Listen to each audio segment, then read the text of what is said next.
Assalamualaikum warahmatullahi wabarakatuh. Baik, Bapak dan Ibu sekalian, di sini kami akan mengedukasi kesehatan tentang penyakit gagal jantung kongestif. Untuk topik pembahasan, yang pertama, apa itu gagal jantung kongestif? Yang kedua, penyebab gagal jantung kongestif. Yang ketiga, faktor risiko gagal jantung kongestif. Yang keempat, gejala gagal jantung kongestif. Yang kelima, penanganan gagal jantung kongestif. Yang keenam, pentingnya kontrol rutin setelah rawat inap. Yang ketujuh adalah mengenal dan mematuhi pengobatan gagal jantung. Delapan, hal-hal yang harus diperhatikan di rumah. Dan yang terakhir adalah kapan harus segera ke rumah sakit. Untuk topik yang pertama, apa itu gagal jantung kongestif? Gagal jantung kongestif adalah kondisi di mana jantung sudah tidak kuat lagi untuk memompa darah ke seluruh tubuh. Nah, darah ini penting karena membawa oksigen dan makanan yang dibutuhkan tubuh supaya organ-organ bisa bekerja dengan baik. Kalau jantungnya lemah, tubuh ini jadi kekurangan oksigen dan nutrisi. Cairan bisa menumpuk di paru-paru, kaki, atau perut, sehingga orang merasa sesak nafas, bengkak, atau cepat capek. Orang yang mengalami ini biasanya merasa mudah lelah, napas pendek-pendek, dan kakinya bengkak. Dan penyebabnya bisa karena tekanan darah tinggi, serangan jantung sebelumnya, penyakit jantung bawaan, atau kebiasaan hidup yang tidak sehat. Jadi intinya, gagal jantung kongestif itu jantungnya masih berdetak, tapi sudah tidak kuat lagi untuk memberikan darah ke seluruh tubuh. Selanjutnya adalah penyebab gagal jantung kongestif. Untuk penyebab gagal jantung kongestif ini ada berbagai macam. Yang pertama adalah arteri koroner. Penyakit arteri koroner terjadi ketika pembuluh darah jantung tersumbat oleh timbunan lemak, mengurangi aliran darah dan oksigen ke otot jantung. Dan yang kedua adalah serangan jantung. Serangan jantung itu sendiri adalah kondisi darurat, di mana aliran darah ke otot jantung ini tiba-tiba berhenti, yang menyebabkan kerusakan atau kematian jaringan jantung. Penyebab lainnya adalah kardiomiopati. Kardiomiopati adalah penyakit otot jantung yang dapat menyebabkan jantung menjadi lemah atau kaku, sehingga tidak dapat memompa darah secara efektif. Adapun kondisi lain seperti tekanan darah tinggi, penyakit katup jantung, anemia berat, dan obesitas ini memaksa jantung untuk bekerja lebih keras yang dapat menyebabkan kerusakan yang jangka panjang.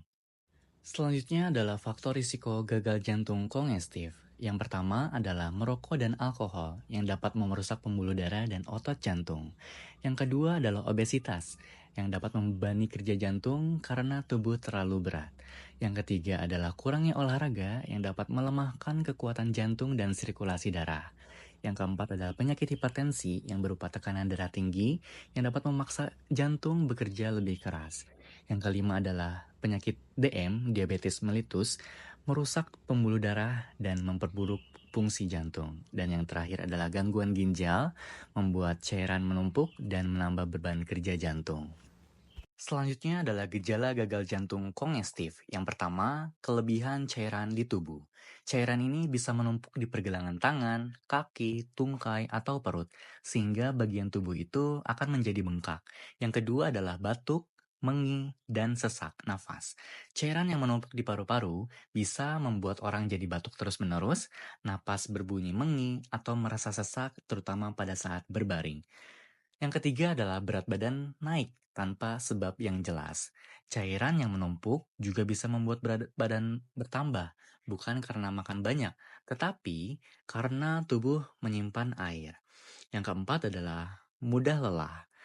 Karena jantung tidak kuat memompa darah, tubuh jadi cepat capek.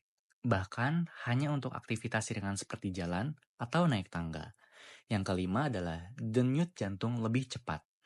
Jantung akan berdebar-debar lebih cepat dari biasanya karena berusaha keras untuk mengalirkan darah. Yang keenam adalah kurang nafsu makan atau mual. Penumpukan cairan di perut bisa membuat orang rasa penuh, mual, atau tidak nafsu makan. Dan yang terakhir adalah merasa bingung atau disorientasi, atau biasa disebut dengan linglung. Jika aliran darah ke otak berkurang, maka orang bisa merasa kebingungan, linglung, atau seperti tidak sadar penuh dengan sekitarnya. Topik selanjutnya adalah penanganan gagal jantung kongestif. Yang pertama adalah konsumsi makanan yang sehat. Makanlah banyak sayuran hijau, buah yang segar, biji-bijian utuh seperti oatmeal dan beras merah, serta pilih daging rendah lemak seperti ayam tanpa kulit atau ikan. Hindari makanan berlemak jenuh seperti gorengan, mentega, dan daging olahan. Kedua adalah batasi asupan gula, garam, dan alkohol. Kurangi makanan atau minuman yang manis-manis seperti soda dan kue. Jangan mengonsumsi garam berlebihan, maksimal 1 sendok teh per hari. Serta batasi atau hindari alkohol, karena bisa meningkatkan tekanan darah dan merusak jantung. Yang ketiga adalah kontrol tekanan darah dan kolesterol. Periksakan tekanan darah dan kolesterol secara rutin. Hindari makanan tinggi garam dan lemak jenuh, serta gunakan obat-obatan jika diresepkan dokter untuk menjaga kadar tetap normal agar jantung tidak bekerja terlalu berat. Yang keempat adalah jaga berat badan ideal. Pastikan berat badan sesuai dengan tinggi badan. Gunakan indikator seperti indeks massa tubuh karena kelebihan berat badan membuat jantung harus bekerja lebih keras untuk memompa darah ke seluruh tubuh, yang lama-lama bisa melemahkan fungsi jantung. Yang kelima, berhenti merokok dan hindari asap rokok. Merokok merusak pembuluh darah dan mempercepat pembentukan plak. Sedangkan, menjadi perokok pasif juga meningkatkan risiko penyakit jantung, sehingga berhenti merokok dan menghindari lingkungan berasap sangat penting untuk menjaga kesehatan jantung. Dan yang keenam adalah rutin berolahraga minimal 150 menit per minggu. Lakukanlah aktivitas fisik seperti jalan cepat, bersepeda, berenang, atau senam ringan setidaknya 30 menit sehari, 5 kali dalam seminggu, untuk memperkuat otot jantung, memperlancarkan peredaran darah, dan mengontrol berat badan. Selanjutnya adalah pentingnya kontrol rutin setelah rawat inap. Setelah pasien gagal jantung dirawat di rumah sakit dan diperbolehkan pulang, kontrol rutin ke dokter menjadi hal yang sangat penting untuk mencegah kekambuhan dan memperbaiki kondisi kesehatan. Nah, kontrol ini bertujuan untuk yang pertama, memantau kondisi jantung dan organ lain. Dokter akan memeriksa apakah jantung bekerja dengan baik dan apakah ada gangguan pada organ lain seperti ginjal atau hati akibat gagal jantung. Kedua adalah mendeteksi gejala kekambuhan lebih awal. Gejala seperti sesak nafas, bengkak, atau kelelahan bisa muncul kembali. Dengan adanya kontrol, gejala ini bisa dikenali dan diatasi sebelum memburuk. Yang ketiga adalah menyesuaikan dosis obat. Kadang-kadang, dosis obat yang diberikan saat rawat inap ini perlu diubah sesuai perkembangan kondisi pasien di rumah. Dan yang terakhir adalah mencegah komplikasi dengan serius. Kontrol rutin membantu mencegah masalah berat seperti edema paru atau cairan di paru-paru, gagal ginjal, atau serangan jantung. Untuk jadwal kontrol ditentukan oleh dokter. Biasanya pertama kali kontrol 3-7 hari setelah pulang, lalu sesuai kebutuhan, bisa mingguan atau bulanan. Apa yang dibawa saat kontrol? Persiapan saat kontrol adalah yang pertama, daftar obat yang sedang diminum, lengkap dengan dosis dan jadwal minumnya. Yang kedua adalah resume medis rawat inap, dokumen ringkasan perawatan selama di rumah sakit. Yang ketiga adalah surat kontrol dari ruang rawat inap untuk memudahkan administrasi di poliklinik. Setelah itu adalah mengenal dan mematuhi pengobatan gagal jantung. Pengobatan gagal jantung bukan untuk menyembuhkan total, melainkan untuk mengontrol gejala dan meningkatkan kualitas hidup pasien. Tujuan pengobatannya yaitu yang pertama adalah mengurangi gejala seperti sesak nafas, bengkak di kaki, cepat lelah, dan batuk. Yang kedua adalah meningkatkan kualitas hidup, sehingga pasien bisa beraktivitas lebih nyaman tanpa gejala berat. Dan yang ketiga adalah mencegah perburukan penyakit jantung, menghindari rawat inap ulang, dan mengurangi risiko kematian.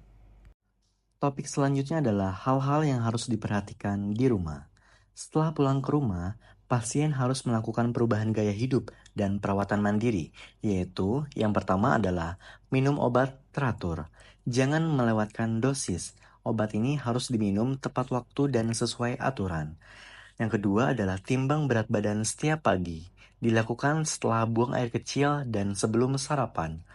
Jika berat badan naik lebih dari 2 kilogram dalam 2 sampai 3 hari, itu menunjukkan retensi cairan, tanda gagal jantung memburuk, dan segera laporkan ke dokter jika ada kenaikan drastis.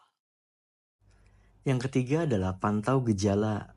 Waspadai munculnya sesak napas bertambah, pembengkakan kaki, perut, atau tangan, batuk yang semakin sering atau parah, dan mudah lelah tanpa sebab. Yang keempat adalah batasi asupan garam. Garam menyebabkan tubuh menahan cairan. Hindari makanan asin seperti keripik, makanan kalengan, saus siap pakai. Yang kelima adalah batasi asupan cairan. Jika disarankan dokter, total minum harian perlu dibatasi untuk menghindari kelebihan cairan. Yang keenam adalah aktivitas fisik ringan, seperti jalan kaki santai jika dokter memperbolehkan, hindari aktivitas berat atau mendadak yang bisa memicu sesak. Dan yang terakhir adalah hindari faktor risiko. Berhenti merokok total, tidak mengkonsumsi alkohol, kelola stres dengan teknik relaksasi, karena stres dapat memperberat kerja jantung. Topik yang terakhir adalah kapan harus segera ke rumah sakit. Pasien harus segera mencari pertolongan medis bila mengalami tanda-tanda kondisi memburuk seperti ini. Yang pertama adalah sesak napas yang berat. Bahkan saat istirahat, misalnya tidak bisa berbaring karena sulit bernapas. Yang kedua adalah pembengkakan kaki bertambah cepat, perut terasa penuh, atau bengkak yang besar. Yang ketiga adalah kenaikan berat badan secara drastis, lebih dari 2 kilogram dalam 2 sampai 3 hari, tanpa alasan yang jelas. Yang keempat adalah nyeri dada yang menetap atau tidak berkurang dengan istirahat atau obat. Bisa menandakan serangan jantung. Dan yang terakhir adalah pusing berat atau pingsan, sinkop, yang menandakan aliran darah ke otak terganggu. Mungkin itu saja yang dapat kami sampaikan. Kurang dan lebihnya kami mohon maaf. Dari Ruang EduS 2, wassalamualaikum warahmatullahi wabarakatuh.